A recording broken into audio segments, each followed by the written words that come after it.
안녕하세요. 60대 초반이고 퇴직한 지 몇 년 된 가장입니다. 제 나이대의 대한민국 남자라면 대부분 저랑 같을 것 같습니다.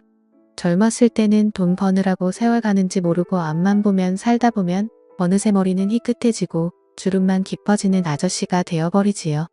아내와 아이들을 위해 일만 하다 보니 생활은 그렇게 부족하지 않지만 아이들과의 관계도 친밀하지 못하고 아내와의 사이도 그렇게 좋지 않은 경우가 대부분이잖아요. 저와 아내의 사이가 그렇게 나쁜 것은 아니지만 그렇게 좋은 것도 아닙니다. 아이들은 다 컸다고 다들 밥벌이 찾아서 나가 살고 이제 아내와 둘이 잘 지내보고 싶은데 아내는 집에서 하루 종일 저랑 같이 있기 싫다는 티를 냅니다. 퇴직 후 첫 몇 달간은 그러지 않았는데 얼마 지나지 않아 등산이라도 갔다 와라, 친구들이라도 만나고 와라 저와 집에 둘이 있는 시간이 많아진 게 싫었나 봅니다. 그동안 돈만 버느라 마땅한 취미도 없고 저는 그래도 공무원 연금으로 생활이 가능하지만 친구들 대부분은 아직도 일을 하고 있는 경우가 많아서 낮에 만날 친구도 별로 없습니다. 아내의 등살에 못 이겨 산에도 가보고 공원에도 가보고 하지만 혼자서 뭘 하려고 하니 금방 재미가 없어지더라고요. 아내에게 같이 등산이라도 다니자고 했지만 아내는 집에서도 같이 있는데 나가서라도 따로 있고 싶다며 제가 등산을 가지 않고 집에 있는 날에는 아내는 어떻게 해서든 약속을 만들어서 집을 나갔습니다. 아내는 제가 퇴직하기 10여 년 전부터 전업주부를 하면서 시간이 남을 때는 취미활동도 하고 모임도 가져서 주위에 아는 사람이 많아 나가서 할 게 많은가 보더군요. 아내가 밖에 나가 지인과 만날 때 집에 혼자 있으면 제 자신이 불쌍하고 처량해졌습니다. 그렇게 1년 정도 지났을 때였습니다. 하루는 아내가 모임에서 사람들이 온다며 저보고 나갔다 오라고 하더군요. 마땅히 갈 곳이 없어 그냥 방 안에서 혼자 있겠다고 했지만 여자들끼리 모임인데 제가 있으면 부담스럽다며 돈 10,000원 쥐어주며 저를 내쫓았습니다. 저는 정말 너무나 비참했고 집 근처 카페에 가서 커피 한잔 하면서 들고 나간 책을 보며 시간을 때울 수밖에 없었습니다. 아내가 저녁 7시 이후에 들어오라고 해서 밥도 못 먹고 있다가 너무나 배가 고파서 7시가 간 넘어서 집에 들어갔습니다.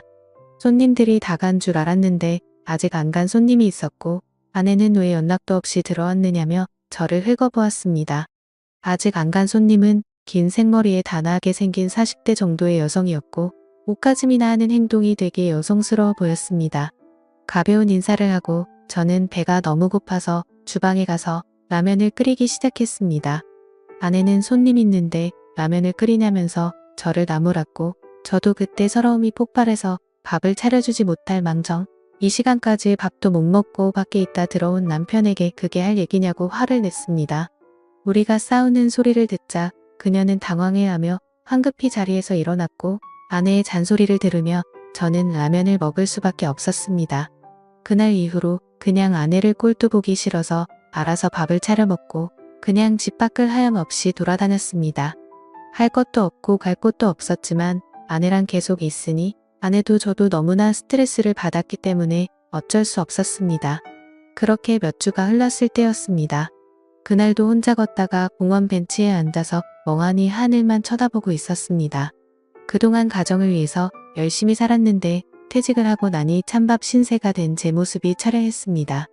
하늘은 막대 맑고 눈부신데 제 삶은 우중충하고 끝을 향해 점점 시들어가는 느낌에 너무나도 슬펐습니다.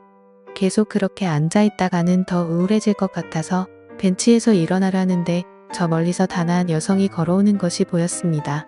마치 영화의 한 장면처럼 그녀가 걸어오는 몸짓 숨결 하나하나가 마치 슬로우 비디오처럼 느껴졌습니다. 왠지 낯설지 않은 그 모습에 넋이 나가 있는데 그녀도 이내에 저를 알아본 듯 인사를 했습니다. 그녀는 몇 주 전 집에 남아있던 아내의 손님이었습니다. 서로 짧은 인사를 나누었고 몇 마디 나눈 후에 아쉽지만 그녀를 떠나보낼 수밖에 없었습니다. 그녀와 공원에서 마주친 후로 제 심장이 쿵쾅쿵쾅거리고 설레는 것을 느낄 수가 있었습니다. 마치 제가 젊은 시절로 돌아간 것 같았습니다. 그녀의 단아한 모습과 지나치며 맡았던 그녀의 향기가 잊혀지지 않았습니다. 그날 이후로 매번 그 공원의 그 벤치를 찾아갔습니다. 남는 게 시간이고 아내와 집에 있어봤자 트러블만 생기는 걸 알기에 혹시나 한 번이라도 그녀와 마주치길 기대하면서 그 공원으로 출퇴근을 했습니다. 책과 따뜻한 차를 가지고 가서 몇 시간씩 그 벤치에 앉아 있었습니다. 하지만 한 달이 지나도록 그녀와 다시 마주치는 기회는 없었습니다. 아쉽기는 하지만 딱히 할 것도 없고 공원에 가서 좋은 공기 마시며 따뜻한 햇살 아래에서 책을 읽는 것도 나쁘지 않아서 그 뒤로도 쭉 그 공원을 찾았습니다. 그러다 몇 주 뒤 벤치에 앉아서 책을 읽고 있는데 그녀가 제게 다가와 말을 걸었습니다. 그렇게 기다리던 그녀를 몇 달 만에 다시 보니 너무나도 흥분이 됐지만 티를 안 내려고 애써 태연한 척했습니다.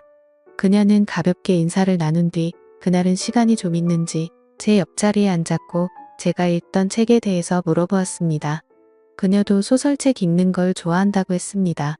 그동안 돈을 버느라 다른 취미 활동은 할 수 없었지만 출퇴근하는 지하철에서 소설책을 많이 보던 저였기에 책에 대해서 이야기할 것은 많았습니다. 저는 미국 고전 소설을 잘 보는 편인데 그녀는 일본 소설을 좋아하더군요.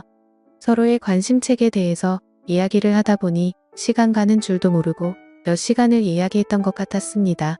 어느새 하늘은 알록달록하게 노을이 지고 이제 가야 할 시간이라며 자리에서 일어섰습니다.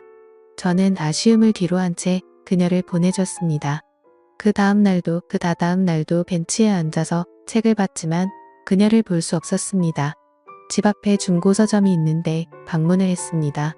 그녀가 얘기했던 일본 여작가가 생각이 났고 다행히 그 작가의 소설이 있어서 하나 구입했습니다. 그 책을 읽으니 그녀의 생각이 더 많이 났고 그렇게 그 작가의 소설을 3번째 읽던 때였습니다. 그날은 왠지 아침부터 기분이 좋았는데 그날 다시 그녀를 만날 수가 있었습니다. 제가 보던 책을 확인하더니 소녀처럼 웃기 시작했고 자신의 가방에서 제가 전에 읽던 소설책을 꺼내 보이더군요. 그녀는 서로 좋아하는 작가의 소설을 읽고 이야기를 나누는 독서 모임을 하면 어떻게 했냐고 하더군요. 지난번 우리 집에 왔을 때 사실 아내와 다른 여자분들과 미술 모임이었는데 자기는 여러 사람을 만나는 게 익숙하지 않아서 모임을 나가지 않고 있는데 저랑은 왠지 편하게 모임을 할 수 있을 거라면서 그 뒤로 매주 일주일에 2번씩 만나서 독서 모임을 이어나갔습니다. 저는 남는 게 시간이라 하루 이틀이면 소설책 한 권을 다 볼 정도였고 그녀도 책 읽는 걸 좋아해서 이틀에서 3일에 한 권씩 읽기 시작했습니다. 그렇게 매주 그녀와 만나다 보니 우리는 급격하게 친해지기 시작했습니다. 제가 그동안 읽은 소설책 양이 어마어마하기도 했고 아무래도 나이가 많다 보니 그녀보다는 조금 더 깊은 얘기를 하곤 했을 때마다 그녀의 눈빛은 초롱초롱 빛이 났습니다. 그러다 책을 10권 떼었을 때 그녀가 처음으로 뒤풀이를 하자고 해서 파전집으로 갔습니다. 문학 얘기는 막걸리 파전과 함께하는 거라며 자기가 대학교 독서 동아리 때는 항상 그랬다고 했습니다. 막걸리를 한 잔 한 잔 할 때마다 그녀는 평소와는 다르게 말이 많아졌습니다. 예전 대학교 때 동아리를 하면서 너무나도 즐거웠던 추억이 요즘 저와 독서 모임을 하면서 다시 느끼고 있다며 좋아했습니다. 그러면서 자기는 지적인 남자가 좋아서 대학교 때도 책을 많이 보는 동아리 선배를 짝사랑한 적이 있었다며 제가 자신과는 다른 견해의 이야기를 할 때는 너무나 똑똑해 보인다고 하더군요. 저 좋으라고 하는 소리였겠지만 은근히 기분 좋고 설레기도 했습니다. 조금 더 취하자 자신의 가정 이야기도 했습니다. 자신은 이혼녀이고 이혼한 지는 5년 정도 됐다고 합니다. 전 남편은 집이 많이 부유했었고 남편과 시댁도 아무런 문제가 없었지만 아이를 낳지 못하는 걸로 갈등이 있었다고 합니다. 기어코 전 남편은 다른 여자와 바람이 나서 아이를 데리고 왔고 이혼의 대가로 그녀가 지낼 만한 집의 전세금과 생활비 정도의 의자료를 받고 이혼을 했다고 했습니다. 전 남편은 돈 버는 거에만 관심이 많아서 소설책을 읽는 거는 시간 낭비라며 자신을 무시하고는 했는데 요즘은 저랑 이렇게 소설을 읽으니 좋다더군요. 그래도 전 남편과 이혼에 대해서 얘기를 하면서 기분이 좋아지지 않았는지 그녀는 막걸리를 원샷하기 시작했고 그러더니 갑자기 테이블에 머리를 박고 자기 시작했습니다. 저는 10여 분간 그녀를 흔들어 깨웠지만 그녀는 이미 만취 상태였고 어쩔 수 없이 그녀의 지갑에서 신분증을 발견하고 그녀의 집으로 그녀를 데려다 주었습니다. 집 근처에 오니 다행히 정신이 조금은 드는지 비밀번호를 알려주었고 그녀의 집 문을 열고 들어가 침대에 그녀를 눕혔습니다. 40대의 젊은 이혼녀가 사는 집에 들어오니 흥분이 되는 느낌이 들었습니다. 여자 혼자 살아서 그런지 집도 깔끔하고 좋은 냄새가 났습니다. 저도 취기가 조금 돌고 있고 그녀도 취해서 얼굴이 붉어져 있어서 더 예뻐 보였기 때문에 고백하고 싶은 마음이 굴뚝 같았지만 그렇게 되면 요즘 삶의 활력소인 그녀와의 독서 모임이 끝날 것 같아서 두려웠습니다. 저는 그녀에게 이불을 덮어주고 집을 나올 수밖에 없었습니다. 다음 독서 모임에 나온 그녀는 그날은 정말 미안하다며 작은 선물도 사왔습니다. 그렇게 독서 모임이 이어나가고 책을 20권 본 날 이번엔 제가 뒤풀이를 하자고 했고 이번에는 조금만 마시기로 했습니다. 우리는 막걸리를 마시며 최근 읽었던 책에 대해 진지한 얘기도 하고 이런저런 얘기도 했고 적당히 취했을 때 그녀의 집 앞까지 같이 걸어갔습니다. 그녀를 들여보내고 돌아서려는데 그녀가 저를 잡았고 집에 좋은 와인을 한 잔 더 하자는 그녀의 말에 저는 설레기 시작했습니다. 그녀는 오랜만에 분위기를 내자며 LP판을 틀었고 우리는 재즈를 들으며 와인을 마시기 시작했습니다. 저를 집으로 초대해 분위기를 잡으며 술까지 마시자는 그녀를 보면 왠지 저를 꼬시는 듯한 느낌이 들었습니다. 하지만 나이 차이도 많이 나고 가정까지 있는 저 같은 남자를 저렇게 단아하고 우아하게 생긴 예쁜 어린 여성이 그런 생각을 한다고 생각할 수가 없었습니다. 그렇게 술이 한 잔 들어가더니 그녀는 저에게 대놓고 얘기를 하더군요. 이렇게 예쁘고 젊은 여성이 혼자 사는 집까지 데려와서 대놓고 꼬시고 있는데 왜 반응이 없냐면서 배시시 웃으며 얘기를 했습니다. 저처럼 나이 많은 사람이랑 괜찮은 건가라고 묻자 그녀는 어차피 자기도 늙고 나중에 썩어 문드러질 몸 한 살이라도 어린 나이일 때 사랑을 나누고 싶다고 했습니다. 그러면서 저는 나이는 많지만 아는 것도 많고 연륜도 많은 게 오히려 더 매력이 있다며 한 번만 더 망설이면 자기처럼 어리고 예쁜 여자를 만날 기회가 이제는 없을 거라며 저를 놀리는 농담을 했습니다. 저도 이제는 더 이상 망설이고 채면 차릴 필요가 없다 생각해서 그녀의 제안을 수락했습니다. 그녀는 단아한 외모와는 다르게 엄청 적극적이었습니다.